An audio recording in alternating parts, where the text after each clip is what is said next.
bill the bill on Pension Reform Act reform, or Amendment Bill 2020, a bill for Act to amend the Pension Reform Act, Cap 54 LFN 2004, provide for a definite percentage a retiree can withdraw from his or her savings account for other matters related be taken today, sir. I so move. You may proceed with lead debate.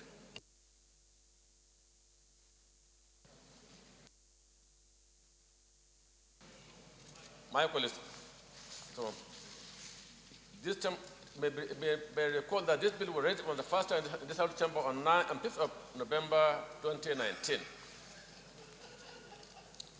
So, Mr. President, permit me to lead the debate on this important bill, which seeks to further amend the Pension Reform Act 2014, provide for a definite and reasonable percentage that a retiree can withdraw from his or her retirement savings account and for other matters related to.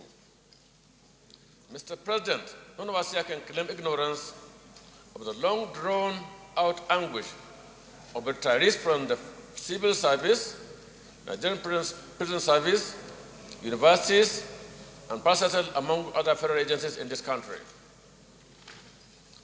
These retirees, rather than enjoy retirement after selflessly serving their fatherland, have continued to live in misery and pain, leading to disease and even death, as they cannot easily access their benefits. Mr. President, the existence of a Pension Reform Act 2004, which was not amended as Pension Reform Act 2014, and the Act provides for a departure from the old pension scheme of defined benefits to new contributory pension schemes, CPS.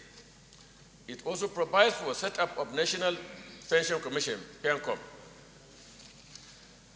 The Pension Act, as amended, cannot be said to have achieved its objective of solving the intractable pension crisis.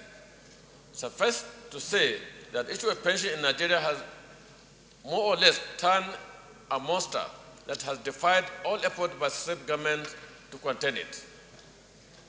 In view of this, retirees' protracted sufferings and pains, and these retirees who are equally Nigerians, continue to search for a lasting panacea is a duty bound upon us, upon all of us, and other concerned Nigerians. In essence, using our legislative powers and authority to deliver on citizens' expectations of government was even part of the Ethernet contract with Nigerians, as captured in the adopted legislative agenda. Premised on the following, therefore, the relevance of this amendment could not be overemphasized, as it seeks to provide for succor to retirees in the delay and other difficulties they stumble upon in withdrawing their savings from a retiring savings account. Equally, Mr. President and my dear colleagues, it provides for a definite and reasonable percentage a pensioner can withdraw from such an account. The highlights of this amendment are as follows.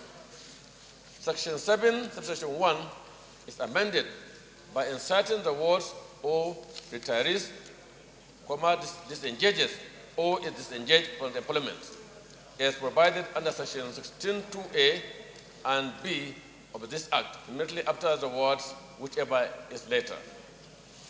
Section 7(1)(a) is also amended by inserting the words "up to 70%" immediately after the words "lump sum," instead thereof, while section 7(2) and section 2 is amended by inserting the word "c" immediately after the word 16(2), section 2. In the Act as it stands now, the commissions were the beneficiaries and not the ordinary retirees. The provision of lump sum as the words they use gives them the leverage to determine at will what to withdraw or not to withdraw from their benefits. These Nigerians who have retired from service after several years serving the nation have found it extremely difficult to be owners of their pension savings in this new arrangement. So unless the law is made categorically clear what they can withdraw from their savings, which we are proposing 70% in the amendment, they can definitely have some relief as retirees if this is done. Mr. President, this bill, when enacted as an act of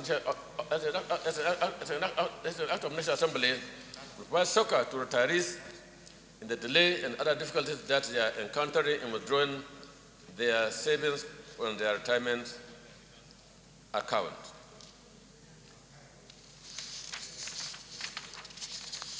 I therefore, Mr. President, daily son of Monday, 20 December 2021, the DG Pencom was proudly announcing that as it started 1st July 2021, they have an accumulated asset of 12.78 trillion naira. But Mr. President, my dear friends, of what significance are these huge sums and assets of money to the owners, the Nigerian pensioners, who are daily dying of hunger, disease, and deprivation? I believe this is cruel and justifiably inhuman.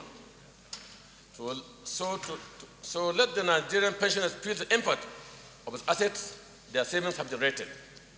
But the true situation is that only the pension administrators are benefiting while the owners would suffer total neglect. I therefore want to appeal to us together to come to the rescue of the Nigerian pensioners. I also want to appeal to us together to have mercy on the Nigerian pensioners. I also appeal to all of us to together collectively work to save the Nigerian pensioners. Just 2 weeks ago thereabout, the military pensioners have to demonstrate at the Ministry of Defense, despite the leverage, the kind of treatment military retirees have, they have to go to protest.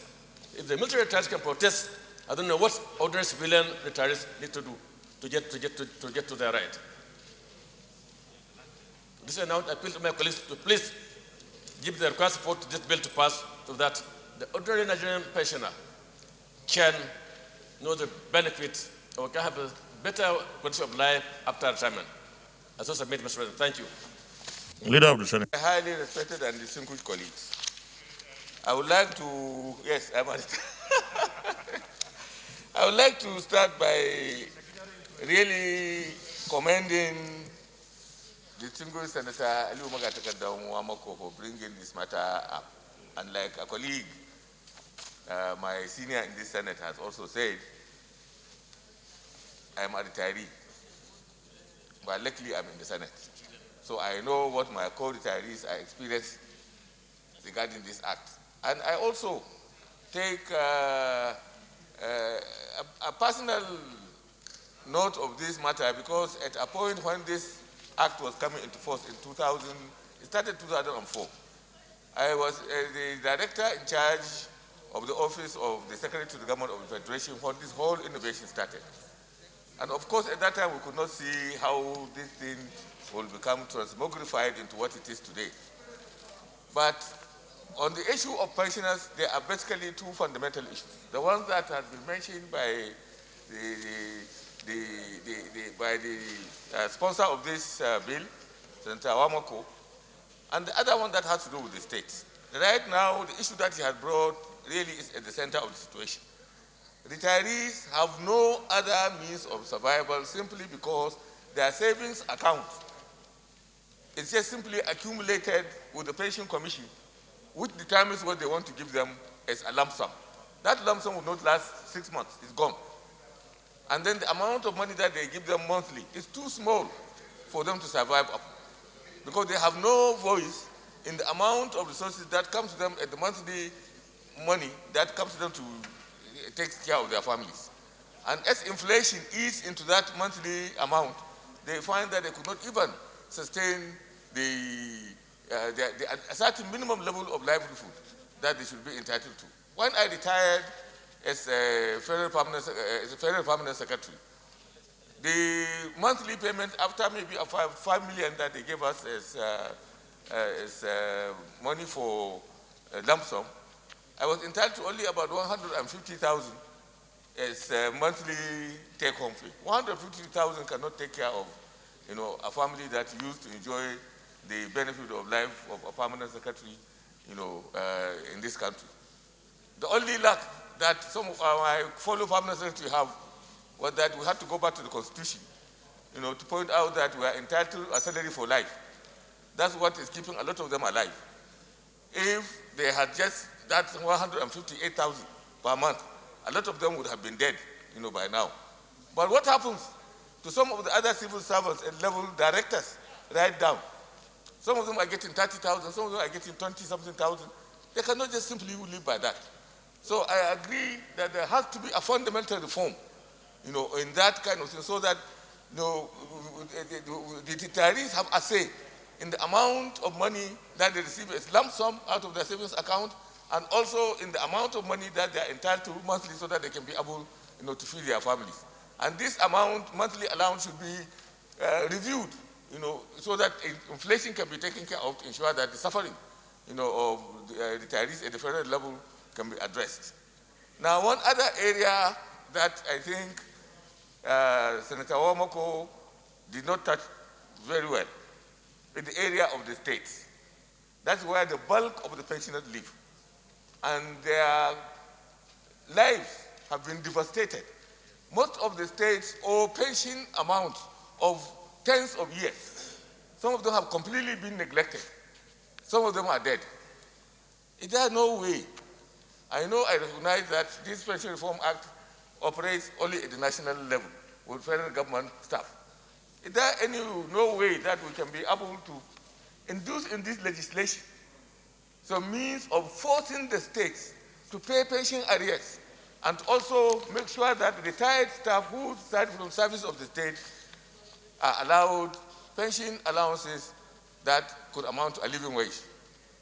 I think something has to be done, and this can be done when we go to both the public presentation of this bill and also at the level of the committee, so that this issue can be looked at, both the reform of the Act here and then the reform, institute something in that bill, that will have national application to make sure that our pensioners at the state level are not left out in the cold. Thank you very much, Mr. President. Thank you, Senator Wamakko. Deputy Chief Whip, Act amend the Pension Reform Act, Cap P4, Laws for the Federation of Nigeria 2004, to provide for a definite percentage a retiree can withdraw from his retirement savings account, and for other matters related thereto. 2022, second reading taken, and the bill is referred to the Committee on Establishment and Public Service Matters for further legislative action, to report by within 4 weeks. Leader of the Senate.